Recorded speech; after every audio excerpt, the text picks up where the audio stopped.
Doctors are doctors wherever they are, as the study and art of medicine has no boundaries. Today I'm going to talk to 4 highly respected international doctors from different backgrounds, with different attitudes to life, but are bound together by a common interest, medicine. These 4 doctors are meeting for the first time to discuss and exchange ideas on modern medicine, development of medical care, and of course about life in general. The first person I'm going to talk to is Dr. Ian Connors. He's a consultant at the Bangkok Hospital, Pattaya. He also writes for Pattaya Mail and a presenter for PMTV. And this is our own Dr. Ian Connors. Hello, doctor. Hello there, Sue, and may I say how nice it is to be on this side of the microphone and not that side of the microphone. It's not your first time, is it? Oh, almost. Almost the first time. First of all, Dr. Ian, tell us, how many countries have you been to and how many years have you practiced medicine? Ooh, I'm going to show my age. I have been a doctor now for 40 years. I've practiced in the UK, in Europe, in Spain, and Australia, and now Thailand. And of course, when we talk about medical practice, my usual reply is, and I'll get it right one day. Which comes to my next question. Did you ever get it right? And were you ever a specialist of any kind? Yes, I was a foundation member of the Australian College of Occupational Medicine, so I am an occupational health physician. But I also ran a family medical practice, and I think I probably enjoy family medicine more than anything else. Family medicine meaning like a family doctor? Yes, yeah. General practitioner in some countries, but when you really get into family medicine and the fact that you're dealing with a complete cohesive group, it becomes more interesting. What brought you to Thailand? About this high with long black hair. No. This is the honest truth, Sue. I came here in 1975. I had just been through a horrendous divorce. I was sort of burnt out, if you like.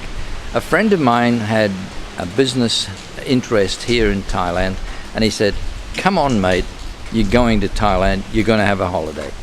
And I literally made up my mind on the Friday, and we hopped on the plane on the Saturday.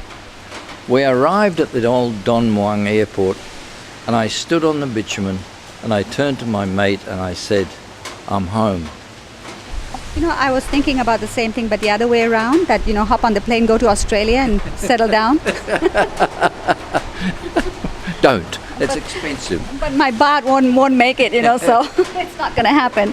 Now, Dr. Ian, you've been here long enough, of course, what you're telling us. You've been here so long that you understand so much of the Thai culture, so much so that you wrote a book called Farang. It's basically about life of Farang in Thailand. Is it also about life of Thai people in Thailand? No, it's Thailand through the eyes of an expat.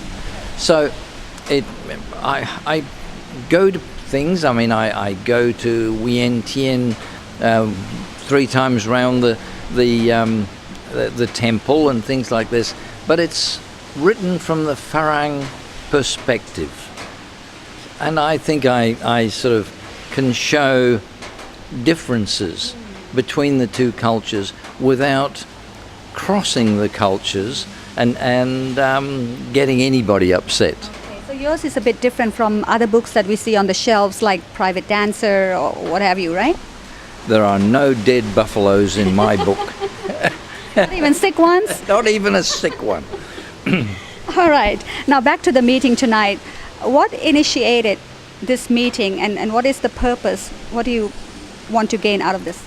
Well, I don't know that we actually sort of came up with a concept with a purpose. The common thread with us all is that we are Farangs, and we're all still working in some way or another, or with medicine. That's the common thing. Even although we come from such totally different backgrounds, we come from totally different cultures, and our specialties in medicine have been totally different. But there is something about medicine that once you become a doctor, you're always a doctor. You can't walk away from it. So we haven't walked away from it. We're advisors, we're consultants, and that's the common thing for us all. So far, with your chit-chatting before the interviews and stuff, have you learned anything new, something different, or you have any common conclusion in the first part of the dinner? Well, in the first part, we've all come to the conclusion that the worst patient in the world is the one who walks in with a sheaf of computer printouts from the internet about a particular disease that they're quite sure they have, and they haven't. So their original diagnosis is wrong, and all these sheets of paper are irrelevant. But how do you get that through to the patient without being rude, without upsetting the patient? And that's part of the art of medicine. How do you do it then? It takes 40 years, so... To say that, oops, you went on the wrong website? I mean, I tell the story about myself, that when I graduated and I got my shiny silver badge, I could have diagnosed the 8th beta cell adenoma of the pancreas that had ever been found in the world.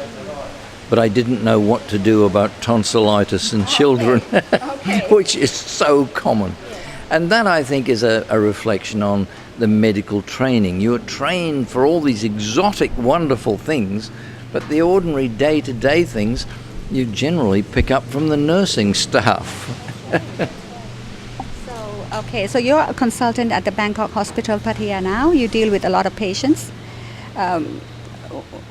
Who are the ones who, besides the stacks of papers from the internet, who are the pain in the behind types? Oh, come on. You want me to name names? Let's say the types, not the names. Honestly, I never find any patients a right pain in the bottom. They may sort of go on about something which is not really terribly important, but for them it is. So from my point of view, I should try to sort of defuse their anxiety. And as part of my function at the hospital, I am there to advise, and I can then take the patient through to the Thai doctor who deals with this. But by the time I've taken him there, I've defused the situation, and the patient, I think, actually sort of appreciates the fact that there was a native English speaker there who he feels, all right, understands me. Because communication is so important in medicine. Especially when you're sick and you know that somebody understands you. That's very right. important. I mean, in Australia, the biggest complaint that patients have is they go to see the doctor and they come out 15 minutes later and they have no idea what the doctor was talking about. When you come to Thailand or a foreign country, this problem is even greater. So this is where it's important that I do work in this communications area so that the patient feels comfortable that they've been listened to, that the person listening to them has understood this, and I can then take them to the Thai doctor who can then treat them. So now you know that even if you're a pain in the butt, you can always come to Dr. Ian and he will defuse the critical situation before it reaches the meltdown stage. Thank you very much, Dr. Ian.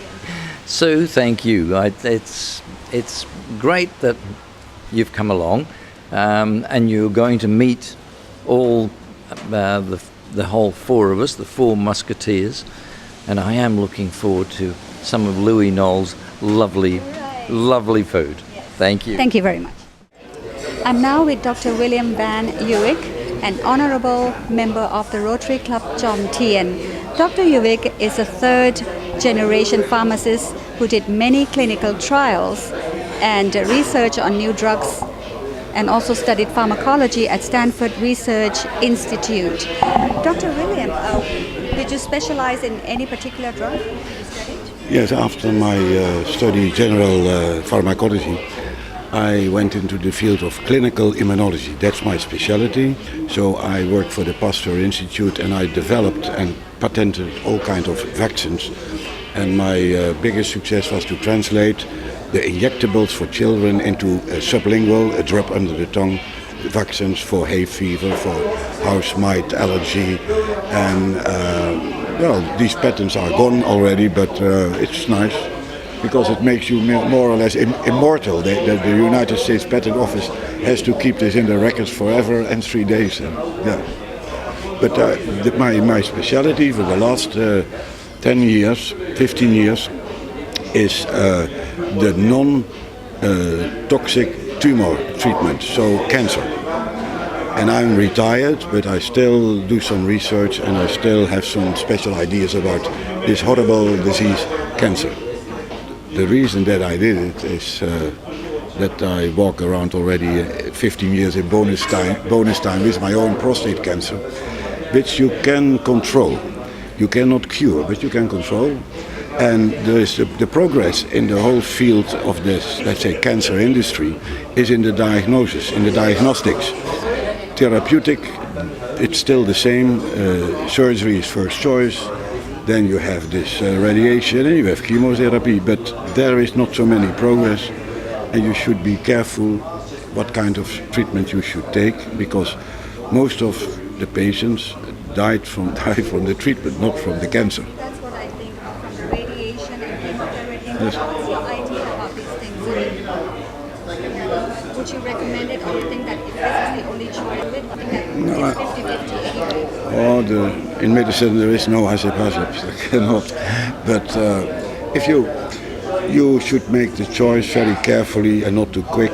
And in children with leukemia, 8 years till 12 years, they can cure with chemotherapy. Why? Because their immune system is more or less naive. But in older people like me, the chemo will kill me. And that's why I refuse all this. And I'm 15 years in bonus time, and I enjoy every day. So what did you do then? You didn't get any chemotherapy? Or No. I take daily drip infusions with high doses vitamin C, and I did a special chelation treatment. Very complicated, but it was easy. I lived the last 20 years in Saint-Paul-de-Vence, that's a famous village in the south of France, and I had my private nurse and my clinic, so I could even treat patients when I had the drip infusion. And I take a special extract from human placenta. Okay, so we're coming to that point. Yeah. You wrote a book even on placenta, the lost organ. It sounds like a Hollywood movie to me, but what is it? Well, it is that there is a similarity between pregnancy and cancer, because both are uncontrolled cell dividing. But in the placenta, which is an organ, every day they find new compounds in it, there is a substance who stop this dividing of the cells. And that's a similarity with a tumor. And if you can find this, I can tell you the name, is a trophoblast antagonist, blah blah blah, medical. But if you can produce and find the substance from human placenta who stop dividing cells, then you have in fact a biological anti-cancer compound in your hand. And I put that on my website. That's true. Yeah. What is the success rate? That's not so easy, because what we get is patients who has already so many different treatments, and if there is already chemotherapy, the immune system is almost kaput, and my product will not work. No. Stem cells is another story, and stem cell treatment for cancer, that's not ready at all. I know that there are some Chinese clinics, but you should not do that. If you have cancer, you should go to Germany. Germany is the most advanced, have the most advanced clinic to treat cancer, especially with hyperthermia in combination with a little bit of chemotherapy. That is, then you have success. Yeah. I like to state that if in the universe there was a first prize for the best invention, it should go to the human body, and in this case, to my body. It's very true. I mean, human body is very complex and it's very efficient Yeah. in curing a lot of things on its own. You just have to know how to do it, and not just depend on medicine. That's correct. Yeah. Anything you'd like to add? No, I'm a very happy man. And you're living in Thailand now, right? 6 years I live here, and I must say I'm in 6 years here more happy than 20 years in the Côte d'Azur. I'm a content person. Yeah. I think that's the main, that's the key to it all, to be content, to be happy where you are, and the rest will take care of itself. It's true. Thank you. You're welcome, man.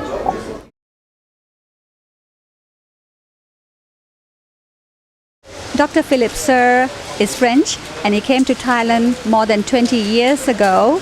He actually sailed here from Versailles to Saudi Arabia and then to Pattaya because he wanted to have a vacation and rest.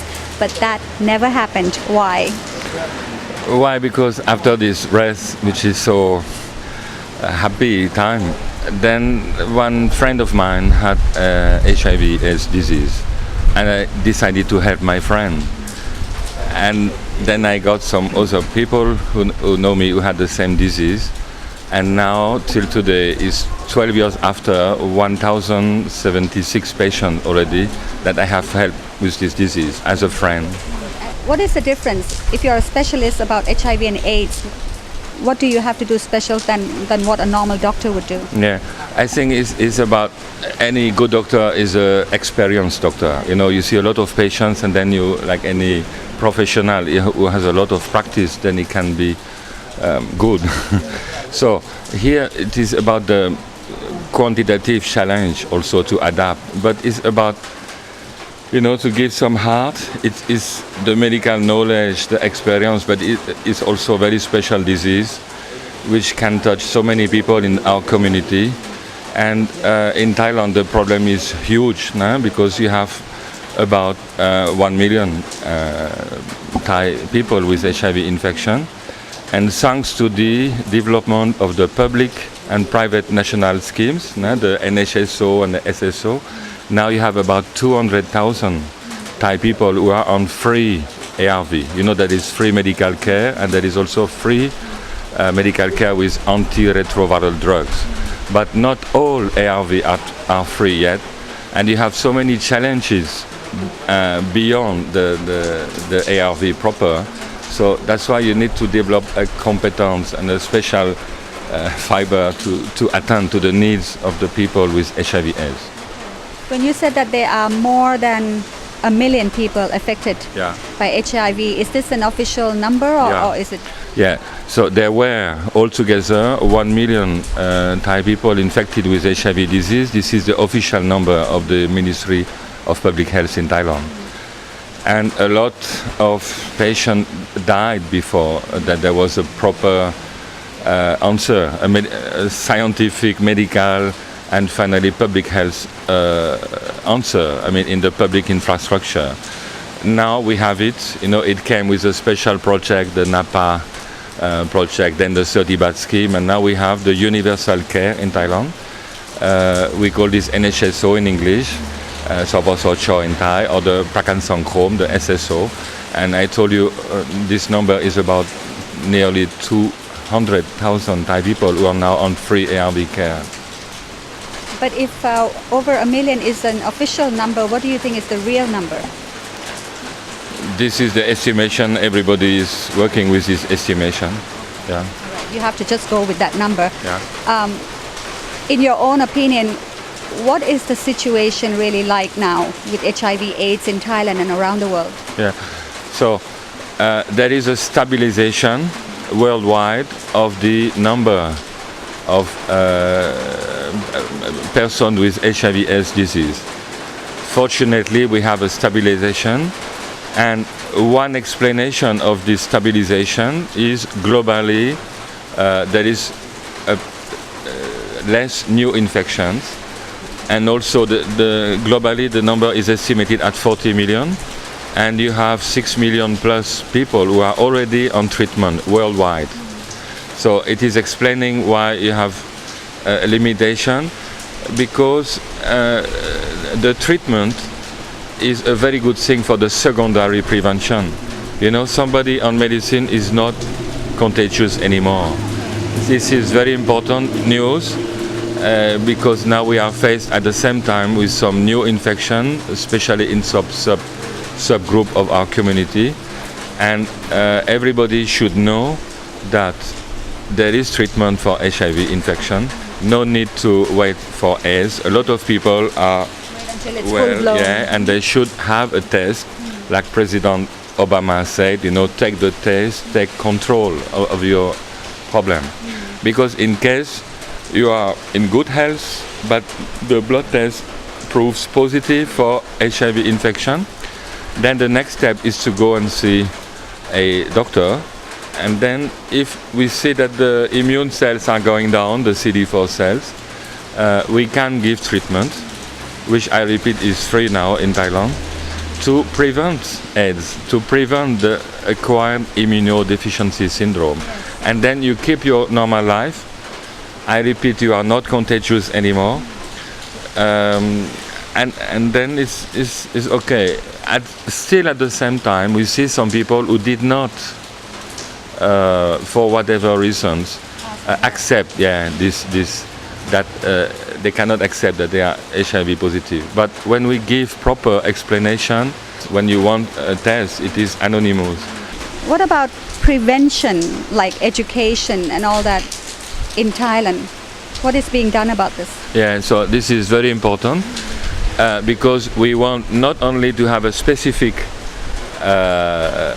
information on some targeted groups, you know, with the active sexuality, etc., for example, but also we want to start at the lower level possible in the schools, and there are some public campaigns, not only on the TV but also in the schools. I do go to speak in the schools to bring awareness, and when the people know it can happen, so this disease is prevented by condoms. So when you have sex with a casual partner, you should use the condom, and then you can decrease so much, you know, the possibility of getting the infection. I believe the Thai people take it very well about all this education and the information that they're getting. What do you think about other countries, let's say like Africa? Yeah, so it is all about defining in any country the needs of this prevention campaign, and to target this campaign to the people in need. Of course, in Africa, the problem is much bigger than in Asia, and it is a difficult problem to change the behavior of the people.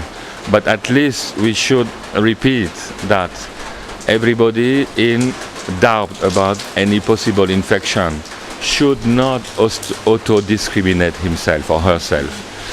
As the community should not discriminate. It is only a viral infection. And then he or she can go for a test as there is no symptom. And if we see that the test is positive and the level of the CD4 cells went down already, we give the triple therapy and they continue to have a normal life.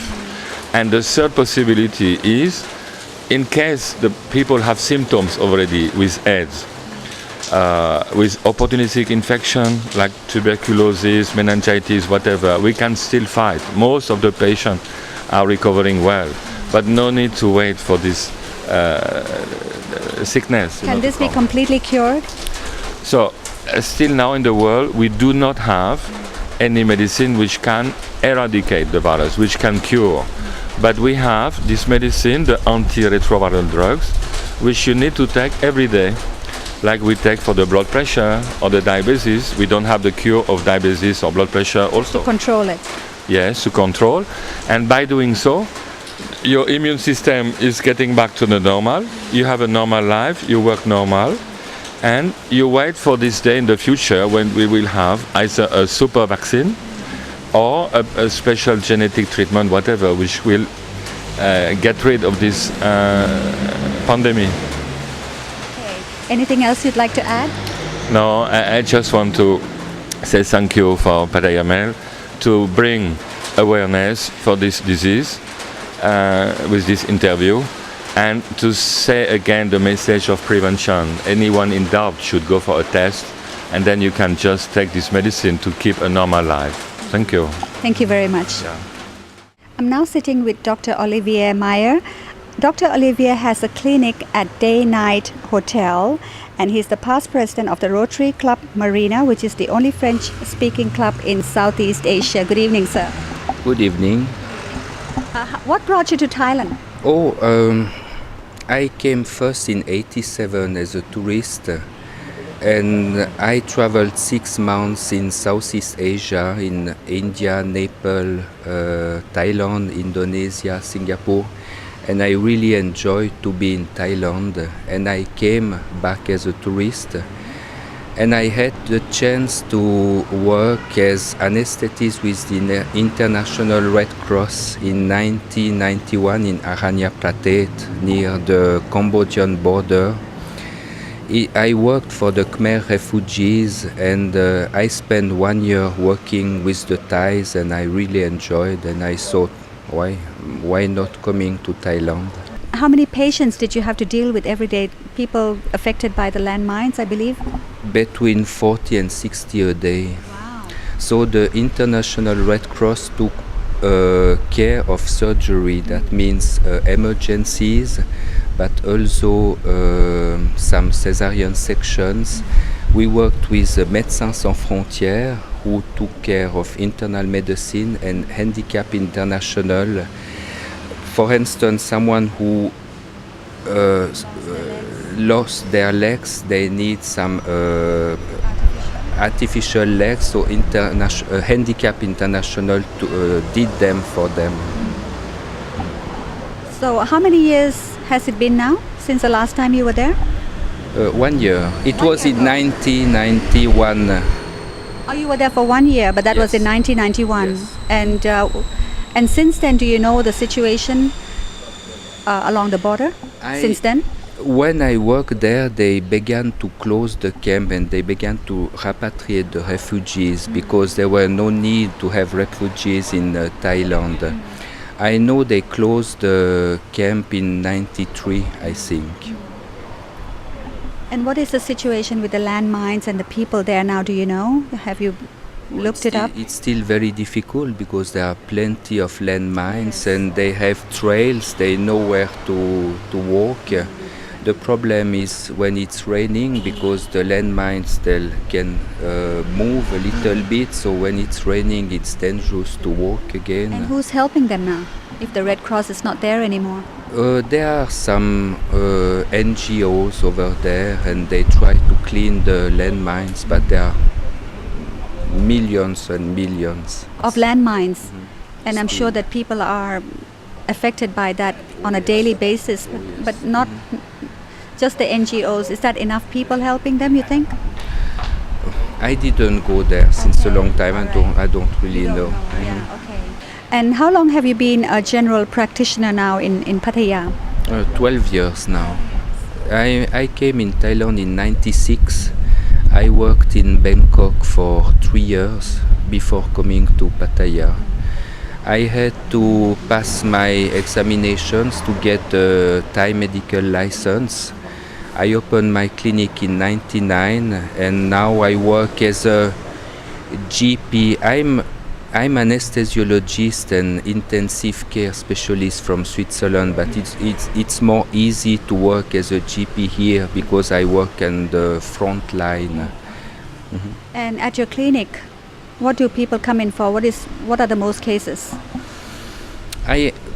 In Pattaya we have different peoples. We have the tourists, and we have the resident, and we have what I call the semi-resident. They come in November to Pattaya and leave in March to go back to Europe. So I have patients for the long term for heart problem, high blood pressure, diabetes, I have emergencies as well with tourists and some diarrhea or skin problems or cough. I mean, it's everyday work of a GP. It's just everything and anything, right? And you refer them, if it's serious, you refer them to the hospitals, of course. Right? We work together. I work as a front line. If we need specialists, we have plenty good specialists here in Pattaya as well. And you enjoy working in Pattaya? You enjoy working in Thailand, I believe? Yes. More than where you're from Switzerland, right? Yes, from Yeah. Geneva. From Geneva. And how do you compare your working life? I go once a year to Switzerland back and I meet my friends, doctors, and we compare how we work, and I have much less paperwork here in Thailand. Okay. And there is a thing which is very good. We have the medicines here in the medical clinics as well. In Switzerland, doctors, they have to make a prescription, then the people, they have to go to a pharmacy. Here I like because giving the medicine to the patient, we can explain how to take them, and it's part of the treatment that people understand well how to take the medicines. So you can give more time to the patients, I believe. Yes. And at the clinic, we don't take appointment as well, so the patient just show up. Many patients, they are very surprised because they say, if they come from England, they say, oh, we have 4-5 months wait to see a doctor. In Switzerland, maybe it's 1-2 months. Here, they don't feel Just well. show They up. just show Yeah, up. they and just that's show it. up and that's it. You have doctors ready to treat them. If at the clinic, if there are many patients, maximum waiting time is 1.5 hours. If there is an emergency coming, so we can treat immediately. So everything is easier here in Thailand. Both ways, for the patients and the doctors. Yes, yes. Thank you very much, doctor. You're welcome. Thank you.